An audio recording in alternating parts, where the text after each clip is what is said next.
Ennyire fájt ez a készfogás szerintetek? Hát azért látszott az Orbán arcán, hogy kicsit, mint ha összeszarta volna magát, vagy nem tudom. Október 23-án a Tiszapárt megtartotta az első 56-os megemlékezését. Orbánék megvezették, átverték a magyar embereket. Korábban engem is. Nem ezért küzdöttek a 48-as és az 56-os szabadságharcosaink. Mondjuk ki, eddig és ne tovább, vége van. Mi Magyar és Orbán készfogásáról, a kormánypropaganda támadásairól, valamint a Tisza népszerűségéről kérdeztük a szimpatizánsokat. Mielőtt megnézzétek ezt a videót, iratkozzatok fel a csatornánkra. Mit szól ahhoz, hogy Magyar Péter kezet fogott a miniszterelnökkel az Európai Parlamentben, majd pedig a kormány médiában kapott arról a nyakába egy lejárató kampányt, hogy mit igazgatott a nadrágában? Hát mindig azt gondolom, hogy nincs lejjebb, de sajnos mindig kiderül, hogy van lejjebb. De szerintem gusztustalan és undorító. Hát igazából véve ebből csak a kormánymédia csinált egy hisztit, úgyhogy én csak röhögtem rajta. Más nem lehet ezen csinálni. De hát igazából logikus, mindenbe belekötnek. Főleg a Fajta 2-nél. Ennyire fájt ez a készfogás szerintetek? Hát azért látszott az Orbán arcán, hogy kicsit, mint ha összeszarta volna magát, vagy nem tudom. Ez egy alapgesztus egy úriembertől és egy kultúrembertől, hogy kezet fog bárkivel is, akivel olyan szituációba kerül, hogy illik kezet fogni. Hát az, amit meg ők csinálnak, az meg őket minősíti. Én örültem neki, hogy mellé nyúltak a Rogán Antalék, mert ahogy a Péter is mondta, most biztos eljutott egy csomó olyan háztartásba, egy csomó olyan emberhez, akinek ez üti meg az inger küszöbét. Talán nincsenek olyan kevesen az országban, akik mondjuk erre mozdulnak rá, és nem a konkrét politikai üzenetekre, szóval szerintem alapvetően ez a közösség, aki szerveződik a Péter körül, abszolút profitál belőle. Jól kezelte a helyzetet. Jól jön neki a lejáratás, meg a propaganda ilyen szempontból? Én azt gondolom, hogy ez a konkrét ügy jól jött neki. Vannak olyanok, amik nem annyira jöttek neki, ez jól jött neki. Nyilván mindig van lejjebb, ennél még lesz lejjebb is, azt gondolom. Hát én arra számítok, hogy a mai nap egy rendhagyó módon választási kampány kezdete. Azért rendhagyó, mert 2 évvel korábban még eddig nem kezdődött országgyűlési választások előtt kampány Magyarországon a rendszerváltozás óta. Ez most egy nagyon speciális helyzet, úgyhogy ez ebből a szempontból is egy izgalmas nap. Magyar beszédének 2 legfontosabb bejelentése, hogy konzultációt indítanak, valamint elkezdik keresni a Tisza képviselőjelöltjeit, valamint szakértőit. A programírás november 5-től, tehát nem sokára, kiegészül egy társadalmi párbeszéddel. A Magyarok hangja címmel kikérjük minden magyar ember véleményét hazánk sorsfordító kérdéseiben, az egészségügytől az oktatáson át, egészen a magyar gazdaság helyzetéig. A mai napon hivatalosan is elindítjuk a Tiszapárt honlapján a jövő hazaszerető vezetőinek transzparens kiválasztását.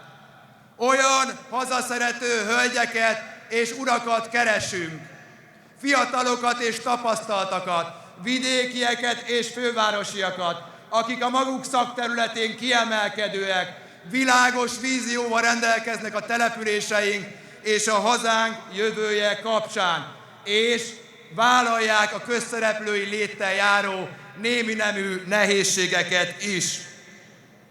Nem csak országgyűlési képviselőjelölteket fogunk kiválasztani a 2025 májusáig tartó időszakban, hanem azt a több ezer szakembert is, akikkel közösen legkésőbb 2026 májusában zökkenőmentesen átvesszük a kormányzás felelősségét, és sikeresen állíthatjuk át hazánkat egy növekvő, jóléti európai pályára.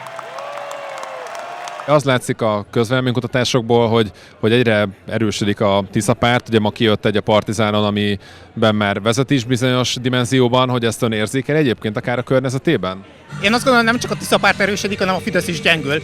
Tehát nem feltétlenül ugyanaz a kettő, de hogy ez a 2 folyamat így összeér. Hát vannak olyan ismerőseim, akik nagyon régóta nagyon-nagyon fideszesek, és most a hétvégén azt mondták, hogy ők már meginoktak, és kezdenek olyan véleményen lenni, hogy hát mégse jó irányba megy az ország, úgyhogy Én érzékelem, igen, határozott. Azt lehet tudja mondani, hogy akár ez az ismerőse vagy ismerőséjük minek a hatására, vagy ők mondtak példát arra, hogy mi az, ami náluk egy ilyen fordulópont? Szerintem az egészségügy állapota.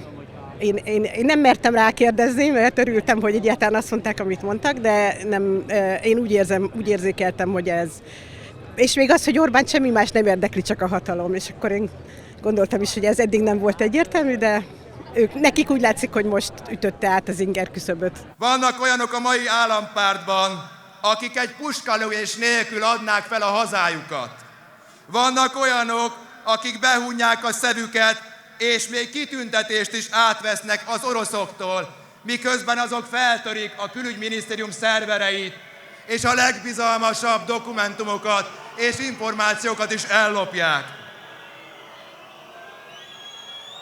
Vannak olyan vezetőink még, akik egy másik népet hibáztatnak, amikor ugyanazok az oroszok támadják meg őket, akik magyar szabadságharcosok százait kínozták meg, és gyilkolták le 1956-ban és az azt követő megtorlás során.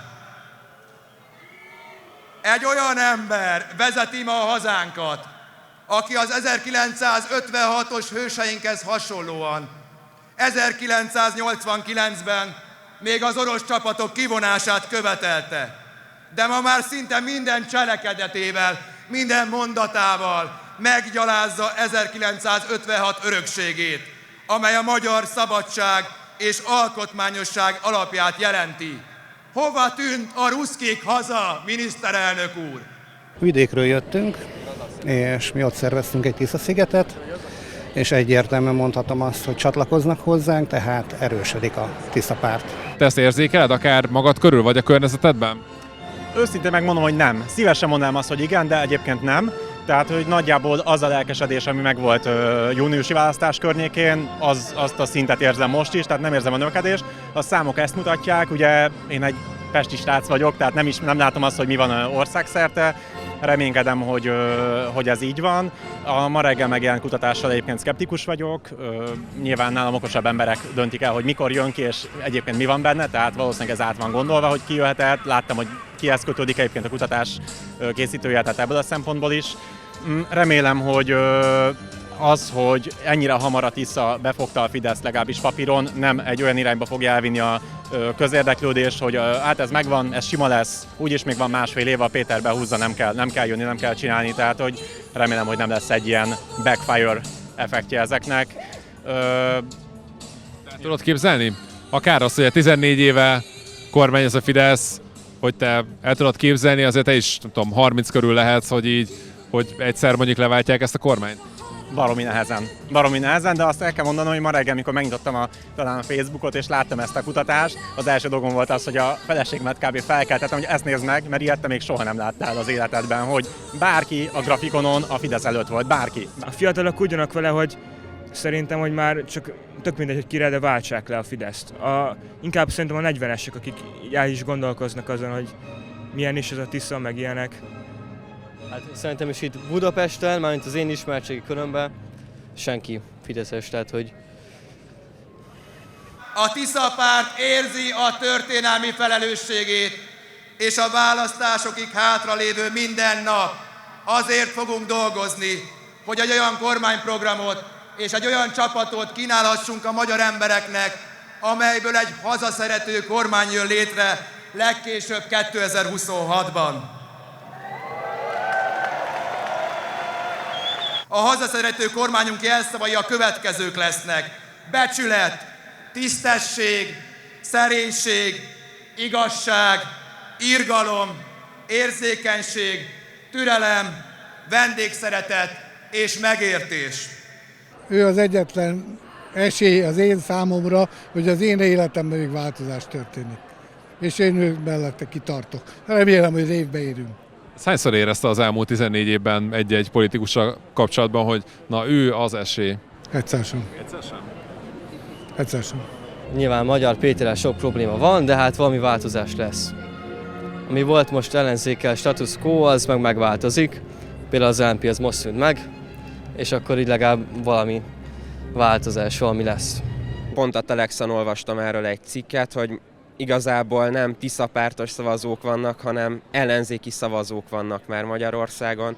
Én is egyébként ellenzéki szavazónak, meg ellenzéki szimpatizánsnak, Fidesz ellenesnek tartom magamat inkább, mint Tisza-pártosnak.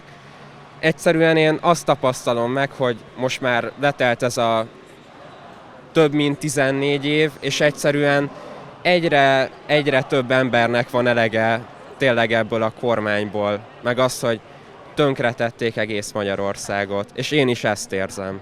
Az érdekes, hogy te abban nőttél bele egyébként, hogy tulajdonképpen amióta úgy igazán az eszedet tudod, azóta ez az egy kormány van Magyarországon, hogy te el tudod képzelni, hogy más vezesse Magyarországot, mint a Fidesz?